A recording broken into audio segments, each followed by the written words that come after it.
இந்த மாதிரி ஒரு மீன் பிரியாணி நீங்கள் இது வரைக்கும் செஞ்சே இருக்க மாட்டீங்க. அதுவும் கொடுவா மீனுங்க. சின்ன கவுச்சி ஸ்மெல் கூட இல்லாமல் ரைஸ் வந்து பார்த்திங்கன்னா ஒன்றோடு ஒன்று ஒட்டாமல் உதிரி உதிரியாக ஜஸ்ட் குக்கரில் தாங்க இந்த ரெசிபி நம்ம செஞ்சுருக்கோம். அது எப்படி செய்யலாங்கிறத ஃபுல் டீட்டெயிலாக இந்த ஷார்ட்ஸில் பார்த்துடலாம் வாங்க.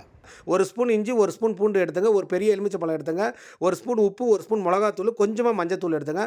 நல்லா மசாலாவை பிணைஞ்சிருங்க. இதில் 1 கிலோ முடிஞ்ச அளவுக்கு போன்லெஸ் ஃபிஷ்ஷாக எடுத்துங்க. இல்லைனா முள் இருந்தாலும் ஒரே ஒரு சிங்கிள் முள்ளாக இருக்கிற மீனாக பார்த்து எடுத்துங்க.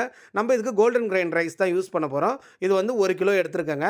1 கிலோ அரிசி நல்லா 2 முறை அலசிட்டு வச்சுருங்க. இப்போ மேரினேட் பண்ண மீனில் கொத்தமல்லி புதினாவை கொஞ்சம் போட்டுங்க. அதிலே வந்து பார்த்திங்கன்னா இன்னும் கொஞ்சம் பட்டை, கிராம்பு, ஏலக்காவை போட போகிறோம்.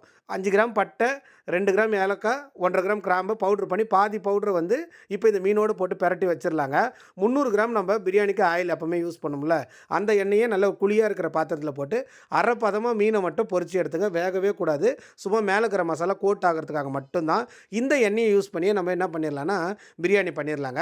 அதுக்கு முன்னாடி மசாலா ப்ரிப்பேர் பண்ணிக்கலாம். 400 கிராம் வெங்காயத்தில் பவுட்ரு பண்ண மசாலாவும் பேலன்ஸ் இருக்கிற இஞ்சி பூண்டும், அதாவது 2 ஸ்பூன் இஞ்சி, 2 ஸ்பூன் பூண்டு, ஒரு கை கொத்தமல்லி புதினா போட்டு நல்லா பிணைஞ்சிங்க.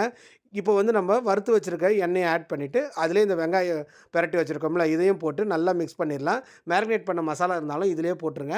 நல்லா பச்சை வாசம் போகிற அளவுக்கு வதங்கணுங்க. வெங்காயம் கரையணும். 3 பெரிய தக்காளியை இப்போ என்ன பண்ணுறோம், அரைச்சி இதோட ஆட் பண்ணிடுறேங்க. இதை மிக்ஸ் பண்ண கையோட 40 கிராம் கல்லுப்பு ஆட் பண்ணிடலாம். 40 கிராம் கல்லுப்பு நல்லா கரைஞ்ச உடனே 10 கிராம் தனி மிளகாத்தூளையும் போட்டுடுறோம். கலர் நல்லா திரும்பிடுது. 1 பங்கு அரிசிக்கு 1 1/2 பங்கு சுடு தண்ணி இதில் ஆட் பண்ணுறோம். கொதி வரணுங்க. கொதி வந்த கையோட பார்த்திங்கன்னா பெரிய சைஸ் லெமனில் நம்ம ஆல்ரெடி ஒன்று வந்து மீனுக்கு போட்டோம்.